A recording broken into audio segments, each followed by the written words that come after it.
എല്ലാവരും machines use ചെയ്യാൻ തുടങ്ങിയിട്ടും ഒരു വയസ്സായ ആൾ മാത്രം കാളയെ യൂസ് ചെയ്ത് കൃഷി നടത്തുന്നു. മാത്രമല്ല ബാക്കി എല്ലാവരും രാസവളം യൂസ് ചെയ്യുമ്പോൾ അദ്ദേഹം മാത്രം ജൈവവളം യൂസ് ചെയ്യുന്നു. താൻ കഴിക്കുന്നത് പോലെ തന്റെ കാളയും ശുദ്ധമായ പുല്ല് കഴിക്കണമെന്നാണ് അദ്ദേഹം ചിന്തിക്കുന്നത്. ആക്ച്വലി ഇദ്ദേഹവും ആ കാളയും വർഷങ്ങളായി ഒന്നിച്ചാണ്. അദ്ദേഹത്തിന്റെ ചെറുപ്പത്തിൽ തന്നെ ഒരു കാൽ വീക്കായിരുന്നു. അതിനുശേഷം ഈ കാളയാണ് അദ്ദേഹത്തിനും ഫാമിലിക്കും തുണയായിട്ടുള്ളത്. അതുകൊണ്ട് തന്നെ അദ്ദേഹത്തിന് ആ കാളയെ വളരെയധികം ഇഷ്ടമാണ്. ഇപ്പോൾ ഒത്തിരി പ്രായമായതുകൊണ്ട് തന്നെ അത് സ്ലോയും വീക്കുമാണ്. അദ്ദേഹം അതിനെ പരിശോധിക്കുന്നതിനായി ഒരു വെറ്റിനറി ഡോക്ടറിനെ കൊണ്ടുവരുന്നു. നോക്കുമ്പോൾ ആ ഡോക്ടർ ഈ കാള ഇനിയും 1 വർഷം കൂടി ജീവിക്കുന്നത് തന്നെ ബുദ്ധിമുട്ടാണെന്ന് പറയുന്നു. അത് കേട്ടതും ഇദ്ദേഹത്തിന് വളരെയധികം വിഷമം തോന്നുന്നു. അതുകൊണ്ട് ഇതിന് റെസ്റ്റ് കൊടുക്കുന്നതിനായി മറ്റൊരു കാളയെ വാങ്ങാനായി മാർക്കറ്റിലേക്ക് പോകുന്നു. അപ്പോഴാണ് അദ്ദേഹത്തിന് ആരും കൃഷി ചെയ്യാനായി ഇപ്പോൾ കാളകളെ യൂസ് ചെയ്യുന്നില്ലെന്ന് മനസ്സിലാവുന്നത്.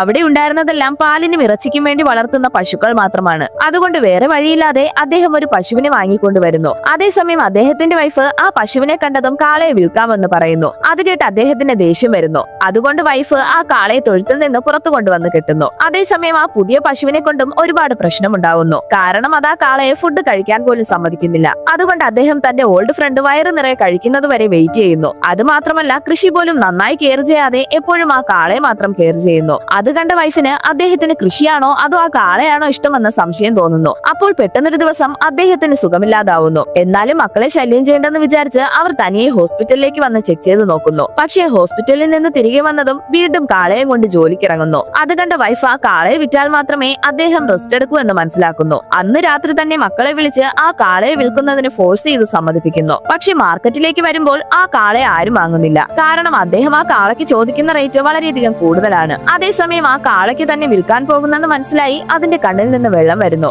ആക്ച്വലി അദ്ദേഹം തന്റെ ഫാമിലിയെ പറ്റിക്കുന്നതിനായാണ് ഇവിടേക്ക് വന്നിരിക്കുന്നത്. അതുകൊണ്ടാണ് ആർക്കും വാങ്ങാൻ കഴിയാത്ത രീതിയിൽ വില കൂട്ടി പറയുന്നത്. വീണ്ടും അവർ രണ്ടുപേരും ഒന്നിക്കുന്നു. അപ്പോൾ ഒരു ദിവസം ആ കാള പെട്ടെന്ന് ഫുഡ് കഴിക്കാതാവുന്നു. അത് കണ്ട അദ്ദേഹത്തിന് എന്താണ് നടക്കാൻ പോകുന്നതെന്ന് മനസ്സിലാവുന്നു. ഉടനെ അതിന്റെ കഴുത്തിലുണ്ടായിരുന്ന കയറും മണിയും എല്ലാം ഊരിയെടുത്ത് അതിന്റെ അടുത്ത് തന്നെ സൈലന്റ് ആയിരിക്കുന്നു. അവസാനം ആ വയസ്സായ കാള തന്റെ ഓൾഡ് ഫ്രണ്ടിനെ കണ്ടുകൊണ്ട് തന്നെ ജീവൻ വെടിയുന്നു.